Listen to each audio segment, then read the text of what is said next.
And now, you're tuned in to RBLR, the home of Tampa Bay's RBLR Sports. Welcome to RBLR Bucs podcast, your post-storm sunshine, and the official countdown crew for everything Tampa Bay Buccaneers related. Forget the gray skies because draft season is heating up and we're turning up the flames right here, right now. Folks, we are just 8 days away from the NFL draft, and I'll tell you this, I can feel electricity in the air. Just a whole lot of talk going on. The rumors, the mocks, the smoke screens. We're going to be cutting through all of it with that signature RBLR fire. So, while the rest of the crew holds it down across the Tampa Bay sports, this show is your front row seat to the war room, to the draft room. Well, I haven't already, but my name is Musab. I am your co-host tonight, and trust me, there is no rain delay when it comes to this draft content. The takes are sizzling, the picks are flying, and I'll tell you this, we got a spicy draft talk tonight for you, as we'll be diving into the world of edge rushers. So, folks, this show is nothing without my trusty co-host. Joining me tonight is the man with takes sharper than a third-round steal, Mr. Carter Brantley. It's good to have you back. What's the good word, my friend? Yeah, good to be back, man. I missed y'all last week, but I wanted to let Zach Blaine have as much time talking about cornerbacks as he could. And then Zach, absolutely. Of course, for sure. And then Zach, of course, departed so that we could talk about edge rushers, yeah, I'm definitely excited to talk about some draft picks and some, a little bit of Bucs news to start out the episode. But yeah, like you said, we're a week away, man. Like next week is it. Next week we're going to be doing a little mock draft at the end of our episode, or it's really going to be the bulk of our episode. So that should be fun. So definitely stick around for that. And if you want to hear about it, definitely hit that like and subscribe button. We'd really appreciate it. You can also give us a follow at RBLR Bucs or at RBLR Sports. Definitely check us out. And yeah, we're going to get right into it. The big news in the NFL this week was Jalen Ramsey. He has been given permission to sort of request a trade or seek a trade. I don't really know the specifics of it, but basically Jalen Ramsey supposedly on his way out in Miami. The big thing with him, he's probably seeking an extension. So any team that trades for him, it's a little bit similar to the Hassan Reddick situation last year, in that any team that trades for him immediately has to work on an extension, because otherwise they sort of run the risk of him holding out, which, understandable, because otherwise Jalen Ramsey would just be a one-year rental. Like, he's probably getting cut after the season unless he gets a new contract. So it's a bit unlikely he gets dealt to the Bucs, because it just doesn't make a whole lot of sense in terms of extensions and all that stuff. But let's say hypothetically he gets cut by the Dolphins or some weird stuff happens and the Bucs end up with him. How far does corner fall on the draft priority list for you, Musab, if Jalen Ramsey ends up a Buc? Ooh, just a little bit. I mean, I feel like he hasn't been too promising. The age is, he's getting older and older. So, unless it's for, chump change, I'm not really that interested in having him. But what it does for the draft is, the way I see it is, edge rusher and cornerbacks are the two positions I would be absolutely fine with drafting two people. So it's the same thing. I mean, nothing changes too much. Obviously, I think it will still be a big help, of course, and the whole veteran presence and all of that. I mean, how much does that really matter all the time? But yeah, I mean, I still think, we still got to look into the cornerbacks, because injuries are bound to happen. So, I mean, Jalen Ramsey is not our Lord and Savior in the cornerback room. You know what I'm saying? So Right. It's more than just a one-man job. So it's still something that, we got to look into. Yeah, absolutely. And I mean, I think the biggest point that you made that would really cause me to pause between, before saying that, oh, cornerback, no need. Like, he is old, like he's on the wrong side of 30, which isn't old in human years, but in terms of the NFL, that's getting up there, especially for a position like cornerback that can be, a little bit athletically demanding. Cornerbacks don't typically age super well. You don't see a whole lot of 35-year-old cornerbacks out there. There's typically a shift to safety, maybe. We even saw that with Rondé Barber towards the end of his career. So it's just one of those things where, like you said, I'm not super enthused about him getting onto the Bucs roster either, especially under a big expensive contract. But if he happened to be there, it'd certainly make the defense better. Like there's no doubt that he'd be an upgrade over either starting cornerback. But how much better does the defense get? I don't know. Maybe significantly so, maybe a little bit. I don't know. What are your thoughts on how much better that Jalen Ramsey would make this Bucs defense? Oh, can't hear you. Oh, here comes that mute It's bug. the mute Well, bug. It gets us all. yeah, It the gets mute us bug all. strikes again. But to answer your question, Carter, I feel like it'll definitely be it's hard to measure it. I guess it'll definitely be a Mhm. big help for sure, though. I guess. Right. Um, he's still got it, but it's just like how much does he have it in the tank? Right. How consistent does he plan on being if he were to be on our team? So Yeah, if he can stay just healthy. a lot of yeah, exactly. Just a lot of factors. Our DB room already isn't that healthy either. So it's just to go that far and get him, and then only to have him be mediocre. We've seen it with a couple of guys in the past. It just doesn't work out that way. I don't know if I want to even come up with a comparison, but it's kind of just like you know now, tell me if this is a bad one, I guess. But the first one that kind of came to my head was like when Julio Jones was on the Buccaneers. It's just Oh, see, like, the first one that came to my head was Darrelle Revis because it was more of a yeah, personal, and he was here for a season. Like it was sort of a yeah, like it's almost like it didn't happen. You know what I mean? Like it's exactly. almost And that's my fear. It's going to be like a didn't happen thing with Jalen Ramsey. right. But there is the possibility that if he does play here, he'll play for all three Florida teams, which is kind of fun. That's kind of a nice little quirk. But yeah, it's definitely kind of an interesting thought to explore Jalen Ramsey on the Bucks. It is. I don't like you said. I don't want to compare it to Julio because that might be a little bit harsh because Julio was wow. It was definitely not Julio Jones of old. And I don't know if Jalen Ramsey is quite there yet, but he's definitely closer to being there than he is in his prime for sure. But let's say hypothetically, because we're just talking this Jalen Ramsey thing to death because it's the offseason and hey, it's the big news in the NFL this week. But well, Jamel Dean kind of becomes expendable question mark. I don't know. What are your thoughts on Jamel Dean's situation with the Bucs if Jalen Ramsey does indeed end up a Buck? What are your thoughts on where Jamel Dean ends up? Oof, that's a tough question. Yeah. Uh, I don't know, man. I really Yeah. don't. It's tough It's not because something. It is, yeah, you can't really trade him because at that point, if you have Jalen Ramsey and you're the Bucks, no team is going to give up any draft capital to kind of get you out of that situation. You know what I mean? Like where you have two kind of not expensive corners, but Jamel Dean's not cheap, but he's also so it's one of those things where he'd probably have to be cut. So it's tough. I don't know that I don't know, like Jalen Ramsey, obviously an upgrade over Jamel Dean, but yeah, like we've been saying, like he's an upgrade and he makes the defense better, but how much better? And so it's tough that Jamel Dean would kind of have to become a casualty because he's been a Buck for life. I think as much as he's kind of the scapegoat of a lot of this defense's problems, he can play a little bit. He's really good in the run. I don't know. It'd be tough to see Jamel Dean go for sure. What are your thoughts on potentially Jamel Dean's legacy as a Buck? Just I don't know. It's just kind of an interesting thought exercise. What are your thoughts on that? I would hate to get rid of him or have him cut.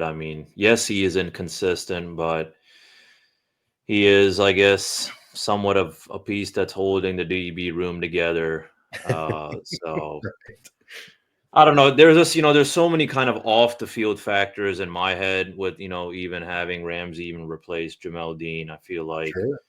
that's my kind of thing and that's not something I, excel in or have ever put so much thought in as the whole kind of money talk and contracts and all that other fun No, stuff. So, absolutely. Yeah. um, I'm fine with, just running with Dean, but obviously, drafting some guys, getting some talent, maybe some undrafted free agents. I think the DB room is the only probably. I, I feel like a lot of people would say the same thing, which is like, I wouldn't mind kind of just cleaning up the house, maybe minus Jamel Dean, of course, and just starting fresh. I mean, if bringing in new guys, bringing in talent, bringing in competition this offseason, because that's the only thing that I'm just tired of seeing. Carter is tired of our guys getting burned, and it just Sure. sucks. Yeah, I mean it's tough because Todd Bowles' scheme is so zone reliant, right? And he also had to get some exotic looks out there with the blitz packages, which put some guys in some uncomfortable positions. And if you've got if you've got Jalen Ramsey and Sauce Gardner or Stingley Jr. from the Texans out there, then sure that probably holds up. But Jamel Dean, Zion McCollum, they're solid, but they are not they're not that level. So it was already kind of they're slightly above average corners at best, and then the scheme kind of brought them lower. You know what I mean? So it's tough. It was definitely tough this past year to watch them, like you say, get burnt quite a bit. They allowed I think the third most passing yards in the NFL. If you look at EPA per play, it gets a little bit lower. I think they're or maybe 22nd in terms of EPA per pass allowed, but that's still not good. That's still not ideal. That's still not what you want. So yeah, it's a difficult thing to think about Jamel Dean and his time as a Buck, because at the same time, he was also part of the Super Bowl winning team. He was one of him and Carlton Davis. They were the starting corners on that Super Bowl winning team. And obviously JPP and Shaq Barrett were sort of monsters on the edge. So, you were able to give both of them a little bit more support. And I think that they ended up looking a lot better than maybe even their true talent level. So I don't know. It's definitely an interesting thing to think about with Jamel Dean in terms of if he gets cut or traded, if Jalen Ramsey somehow ends up on the Bucs. But looking around the NFL, are there any teams that you look at other than the Bucs maybe that Jalen Ramsey would make the most sense as, just as a landing spot, so to speak? What are some teams that maybe you'd think of that could use Jalen Ramsey right now? Oof. I mean, I can't think of any specific teams from the top of my head, Carter. Anyone who needs an extra DB, I'll probably just leave it at that. You Yeah, know, I absolutely. got nothing against the guy, but it's just like, how much is it? It just comes down to his, how much is he going to be up for sale? You know, Yeah, so if a bad team has got the money, by all means, I think they should go for it. But right. I just don't think we're in that spot. Yeah, no, definitely not the Bucks in that spot. And it's tough to be this late in the offseason too, because a lot of teams have made some financial commitments in terms of salary cap. So a lot of their cap is tied up in other areas. So they'll look at Jalen Ramsey and think, well, we can't really afford him right now. We've already committed a bunch of money to a bunch of different contracts. And it's just tough because if this happens earlier in the offseason, maybe like the Patriots, like they don't sign Carlton Davis, to that $20 million a year deal. So it's really interesting how it's all played out, and it's kind of a fascinating thing. But yeah, I mean, there's definitely teams that could use a corner, but there's just I don't know how much of theirs is a fit with the money and in terms of being able to offer him an extension that he probably is going to need. Because like the Bengals, I mean, the Bengals were one of the worst defenses ever last year, so they were awful. They could absolutely use another corner, but yet they've got their money tied up with Jamar Chase and T Higgins and Joe Burrow and Trey Hendrickson. So it's hard to really find a good fit for the Dolphins and for Jalen Ramsey in terms of making that money work as well as making that fit work. So yeah, it's something to monitor moving forward. But I thought we'd talk some Jalen Ramsey at the beginning of this episode because he's been one of the best cornerbacks in the NFL for the past few years, and him requesting a trade and him being available on the trade market is definitely something to talk about. But if you're looking to upgrade your wardrobe, similar to if a team traded for Jalen Ramsey, definitely head to shop.rblrsports.com. We've got some really great gear for you. Anything Tampa Bay sports related, we've got you covered. And just head on over there and check out some stuff. And we've got some really, really great gear there for you. It'd really be a super big help to the podcast. But it's that time of year. You're in the draws of the off season. So if you're looking to pick yourself up, get yourself a little fresh upgrade, because I know Mr. A little bit of that closet extension. Ooh, the closet extension, The tying it all closet together. extension. Oh yeah. Beautiful, beautiful, Mr. Tariq. And I see you've got the Bucs jersey on. Who you rocking for us today? Speaking Oh of, man, I'm throwing it back, man. I don't care what okay, anyone alarm says, clock. but it's the alarm clock Mike Evans jersey. Just Heck yeah. Absolutely. I No love it. matter no matter how much people hate on the design, it's just first of all, it's also extra big on me, so I can just throw it over a sweatshirt, and Yeah. it's Yeah. just the Nice and memories. I cozy. still remember where I got it from. I think it was like 2017 Costco. Hey, Yeah, Costco keeps the cost low. Good cost low. gracious. Yeah. Yeah, that's kind of a tongue twister there. But yeah, I dig it. I dig it. So if you're trying to get fresh like Musab Tariq, definitely head to shop.rblrsports.com and we'll give you a promo code that's Cannon, CANNONS. Type that bad boy in, get 10% off your entire order. All right, second half of the episode, we kind of teased it at the beginning. We're going to be talking about edges, edge rushers. We'll go through round 1 and 2, then round 3 and 4 options, as well as some day 3 options to round it out, just in case we have any new listeners that are unfamiliar with our format. That's the way we do it. So we'll start with our round 1/2 guys. Mr. Tariq, give us your round 1/2 edge rusher for the Bucs.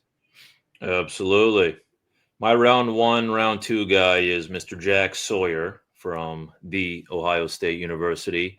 Um, so I got reports have him like second round. I mean, I wouldn't be surprised if this guy gets picked in the first round. A lot of good talent in the edge rush room. So this wasn't easy, of course, and I also want to make sure that you and I are not picking the same guy either, Carter. For But sure. I'm going with Jack Sawyer. I mean, this guy just absolutely balled out, especially his senior year. I mean, 9 sacks, 3 forced fumbles. And I think most college football fans, who watched that game against Texas, clutch play, all right, against his own. I think him and Quinn Ewers actually used to play together. Anyways, he's actually got a lot of background. I don't know if I didn't know it either, but apparently he played quarterback in high school. Ooh, Yeah, so imagine going from quarterback to one of the best edge rushers, in the league, and so he's got. What I will say is, look, I'll summarize it. He's got high football IQ. He's got amazing pass rush moves. I mean, the guy doesn't give up at all. I was watching his tape, even when I was watching a couple of the Ohio State games. He is the defense. You know what I'm saying? He is clearly. I mean, yes, he plays for Ohio State. Yes, I mean he's good and all that. But if there's one guy that every single opponent probably had to focus on, it was Jack Sawyer. And this guy's going against the best talent. I mean, this guy was balling out against really big teams. So, in summary, I feel like, he's got the motor that doesn't stop. He can stack against the run. I guess, he kind of, gives up the edge sometimes. Obviously, everyone has a weakness, but he's also pretty good at actually, just doing whatever he can, even if that means just knocking down passes. I saw that a couple of times myself. So, right.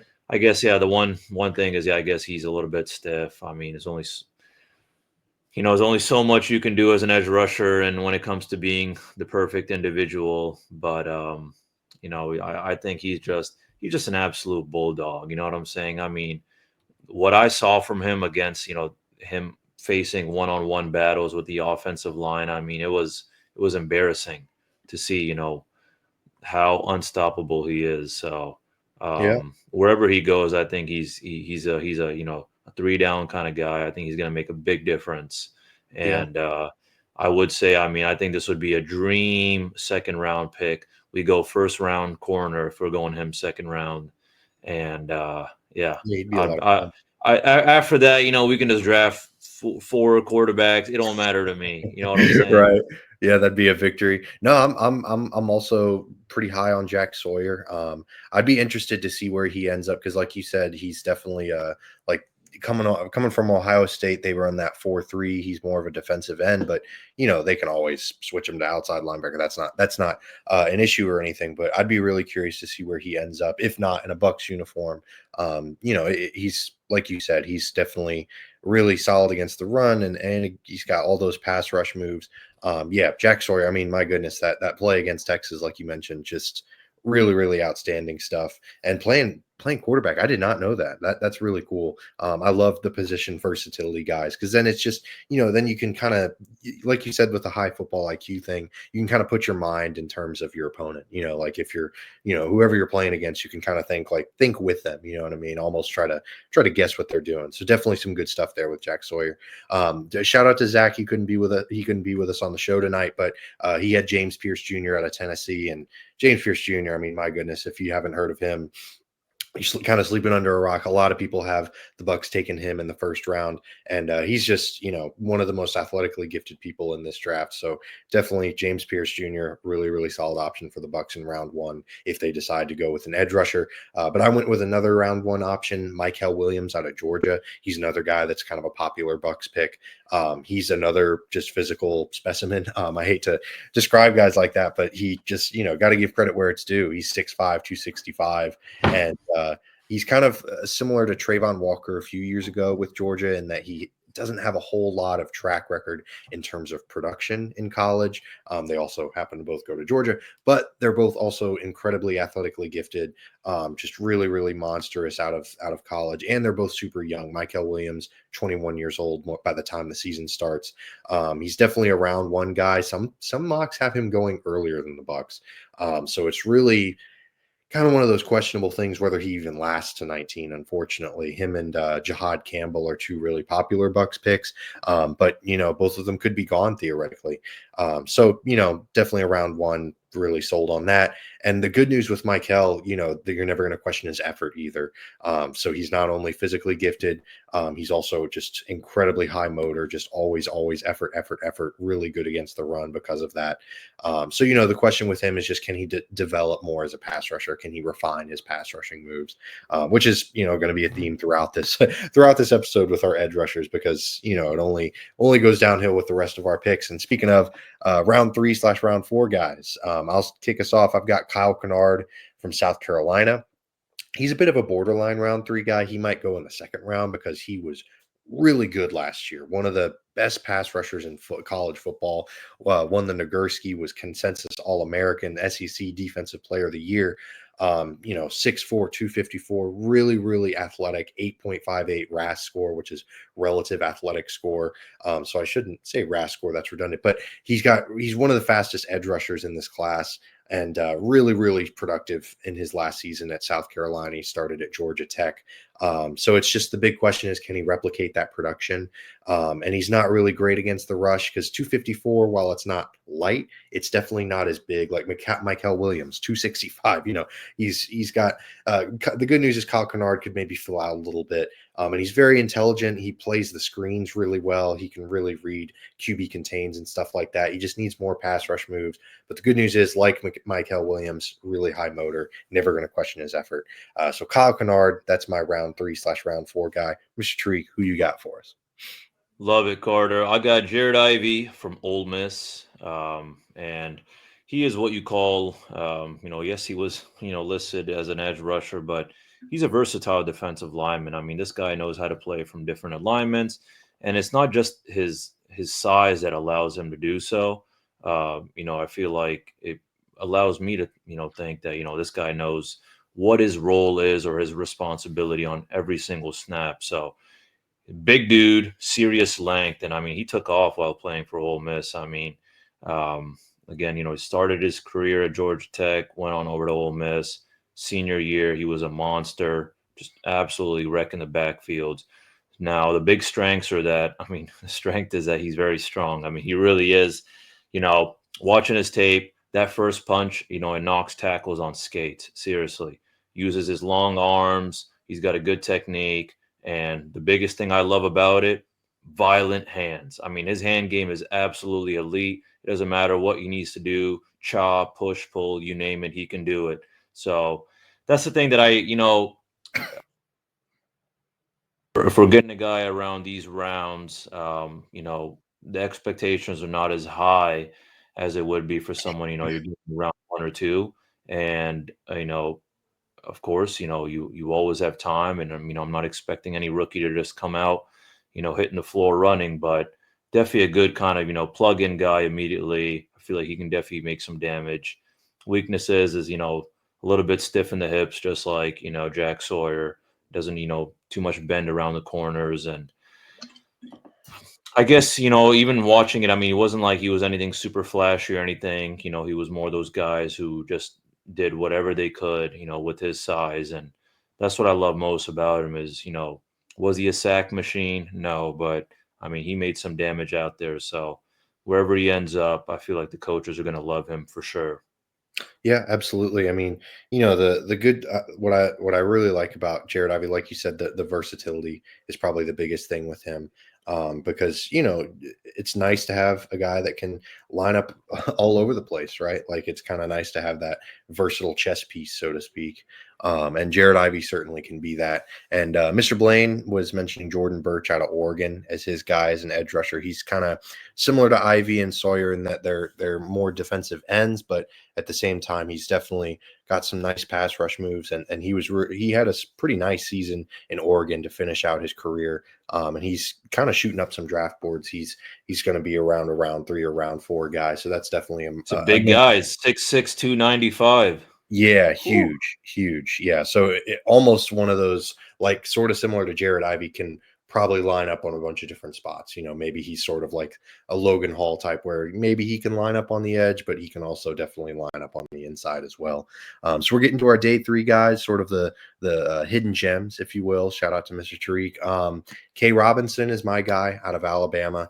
The big thing with him is just needs to add muscle. He's only a little over 240 at 6'5", so he is thin like that. That's not great. But he's got great length. There's a lot of speed with him. He's a former safety. So it's an interesting kind of think about him in the 3-4 as sort of a rotation guy.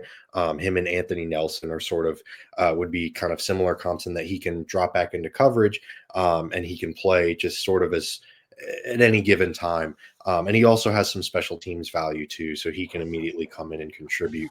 The problem is just because of his lack of size, he's horrible against the run. So it's just a big question as to whether or not he can add some pounds. Just get a little bigger, because the physicality of the NFL, as much as the SEC, it's where all the bigger dudes come from, but at the same time, like the NFL is still a notch above that even. So yeah, it's going to be interesting to see where K. Robinson ends up, and if he ends up in a Bucs uniform, it could be sort of like a Jose Ramirez situation when Jose was drafted out of Central Michigan, and he kind of bounces between the practice squad and the active roster. So that's my guy, but out of Alabama, K. Robinson. My apologies if I'm mispronouncing his name, but Mr. Tariq, who you got for your day 3 guy? Yes, sir. Yes, sir. I got Elijah Roberts from SMU, Southern Methodist University. He's a 6-rounder kind of guy, but I'll tell you this, I would not be surprised. Like most people, I mean, it's, when you're, being picked this later in the later rounds, I mean, you can be picked a lot earlier than expected or later, but I mean, he earned his stripes. Miami transfer, went on over to SMU, and I mean, he became SMU's, top pass rusher. The guy got 17 and a half sacks in 2 seasons. I mean, yes, it's the American League. Or I think they're in the ACC now. Yeah, he was the ACC his final season, I think. Yeah. Okay, man, good old ACC. So, yeah, this guy again, same thing as my, same thing as my other guys. I mean, this guy's got violent hands. He's built like a tank, 6'4", like 275. Again, same thing. Another versatile defensive lineman. He can line up anywhere and still win those reps.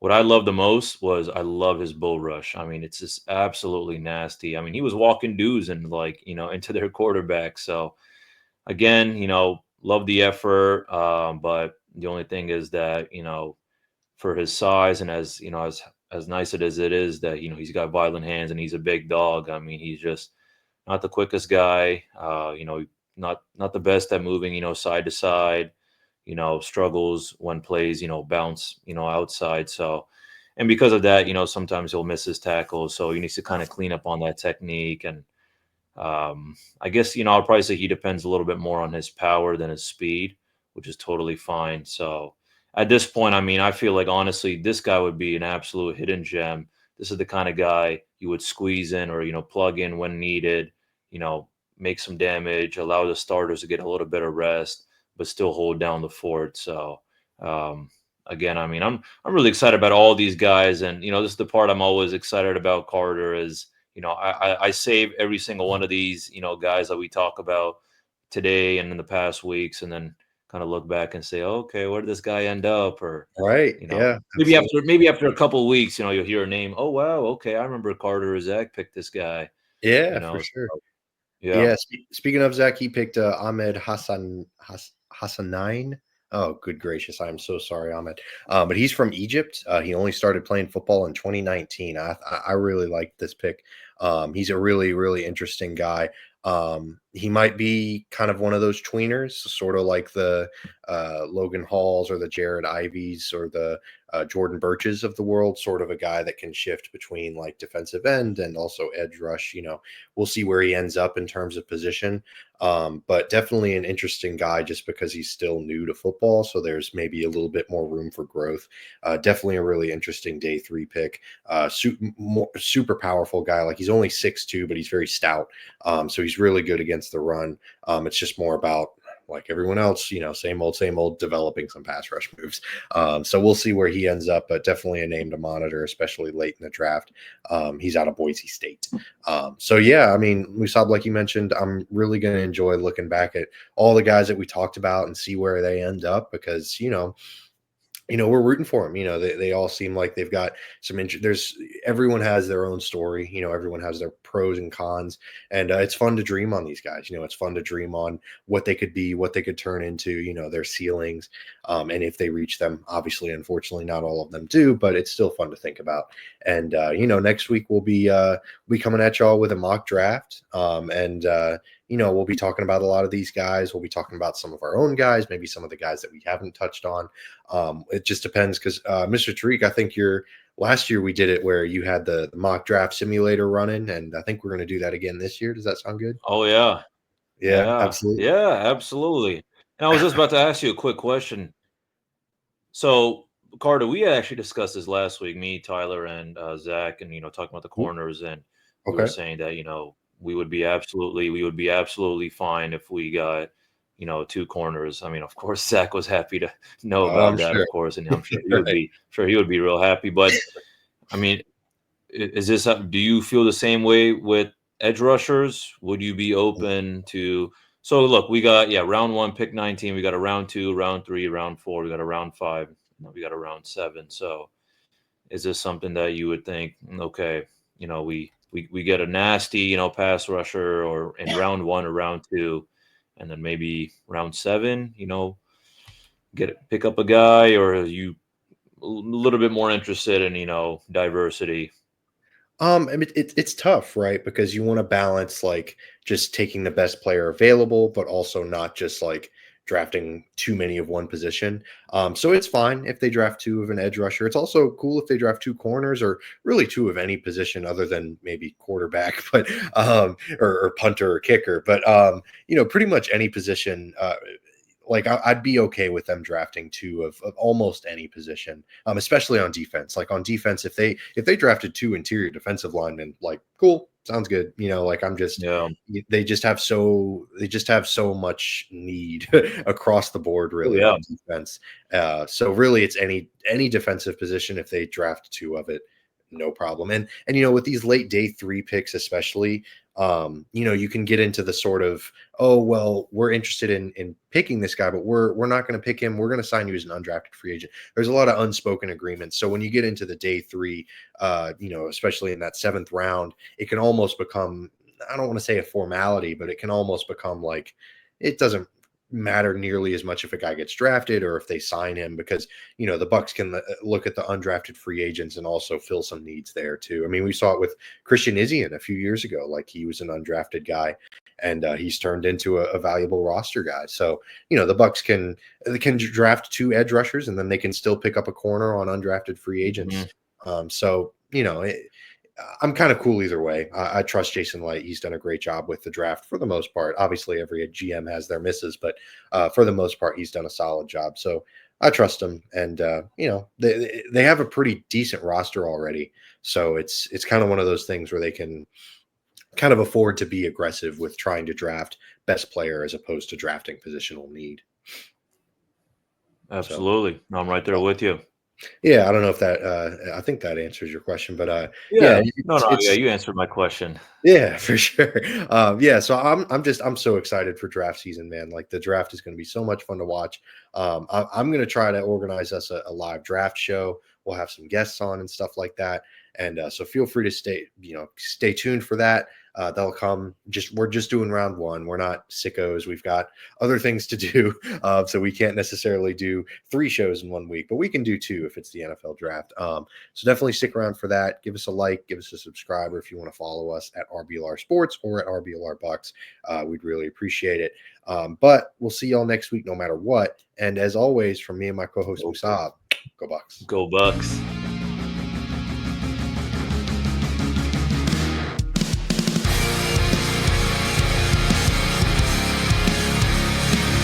Thank you for tuning into this presentation by RBLR Sports. On your way out of the stadium, please remember to like and subscribe.